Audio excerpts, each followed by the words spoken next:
You can do it. Get your future off the ground in the Air Force. Check it out and look around. Get experience. Hi, I'm Mark Williams. I hail from a rural farm community with zero options for a secure future. I additionally had to overcome a bit more than most to enlist. I'd watched the recruitment commercials and I thought I'd never accomplish what those troops did on the screen. However, by God's grace, I was accepted. I enlisted and was off to basic training April 1981, and the rest is history. Travel to the Air Force is for you. In the Air Force.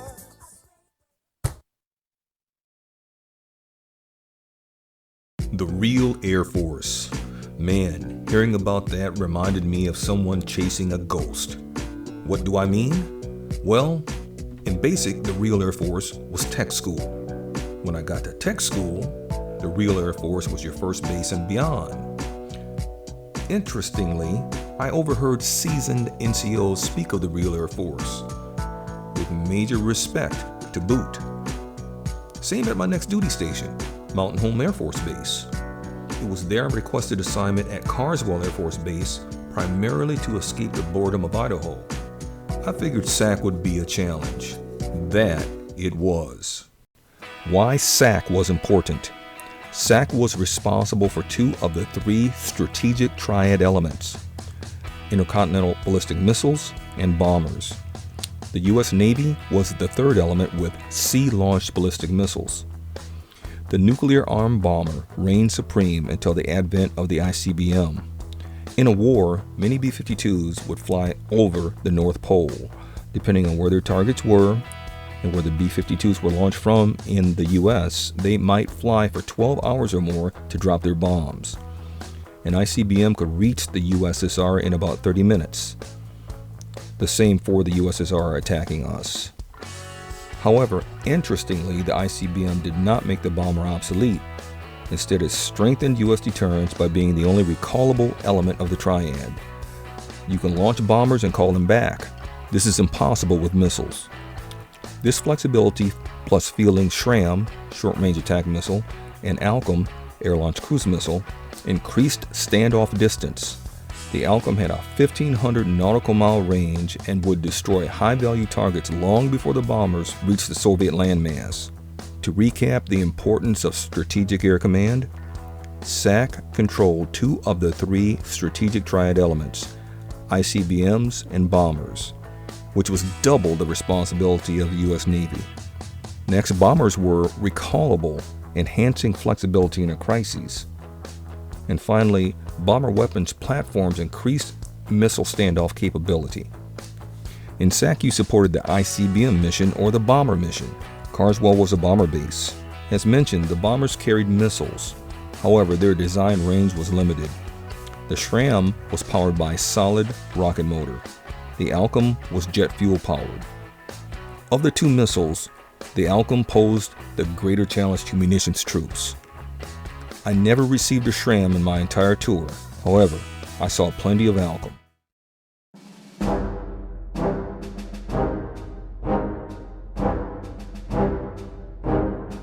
Architect of SAC, the command's 2nd commander-in-chief and longest serving, is credited with virtually single-handedly building the command into the most powerful military machine in history. His hallmarks were accountability and discipline.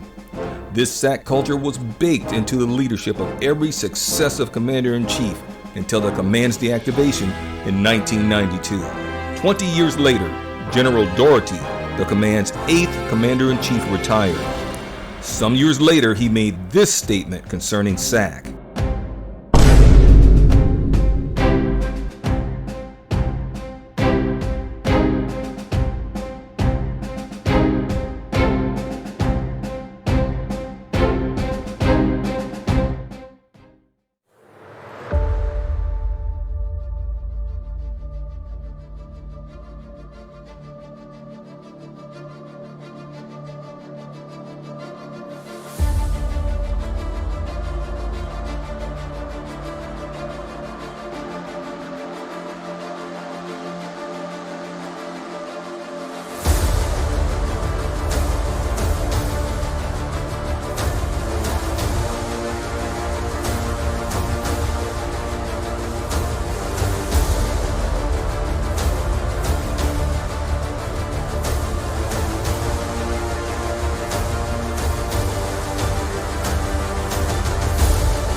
Let's go back in time to the Cold War days to then Carswell Air Force Base, where I spent over 3 years in the storage and handling section. I'll cover the major facilities and purposes of each. This triangle area was the WSA, or Weapons Storage Area. Dual chain link fencing, security cameras, and microwave motion detectors ringed the area. Security police manned a 75-foot high guard tower with security forces patrolling in vehicles to keep things secure. If there was an issue, 2 armored wheeled vehicles would blunt any attempt to breach the area. These blue highlighted structures housed air-launched cruise missiles, the short-range attack missiles, B-28 and B-61 bombs respectively, and literally hundreds of warheads. This building is the IMF, or Integrated Maintenance Facility. Offices and maintenance bays were located here. My shop was also in this building. Boeing and Sandia Labs civilians were here also. Here's M&I, or Maintenance and Inspection. Manned by the nuke pukes, here's where the weapons would be disassembled, inspected, and limited life components would be installed. This is building 2451, used for unarmed cruise missile receiving, configuration for transport, and storage. This is the alert area, where weapons-loaded B-52s would await emergency war orders to launch. This was the most secure area on base. As required, we had access to pick up downloaded weapons for convoy back to the WSA. Here's where the first row of B-52s would line up, 5 in a row, and just opposite of them another row facing the 5. This area was for alert tankers and for overflow bombers that couldn't be staged in the area due to lack of room.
We'd improvise a way to pull them off the cargo truck with 2 forklifts.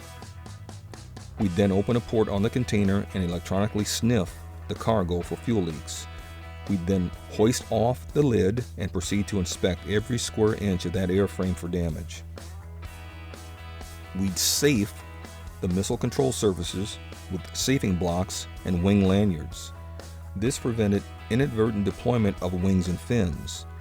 We'd remove the air scoop cover, press a detent to raise the scoop, peer down its throat to detect foreign objects, and replace the cover. We'd then acquire an MHU 141 trailer with an ALCM adapter and transport it to the integrated maintenance facility.